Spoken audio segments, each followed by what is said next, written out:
Duela urte, SEAK, Sociedad Española de Astronomía, Javier Gorosabel, proban lankidetza saria sortzea erabaki zuen astronomiaren arloko profesionalen eta amatarren arteko lankidetza horien balioa emateko. Eta otsailaren 2an, horrengo ostegunean, Javier Peraltak, Artizarreko jarraitasun etenaren atzetik proiektuaren arduraduna, astronomiari buruzko topaketa hauetan parte hartuko du, eta lan hau ahalbidetu zuten ikerketaren eta behaketen zehaztasunak emango dizkigu.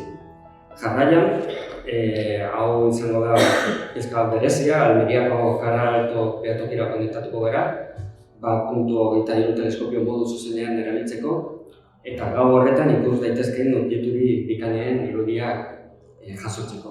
Aukera paregabea izango da astronomo baten lana den egiaztatzeko.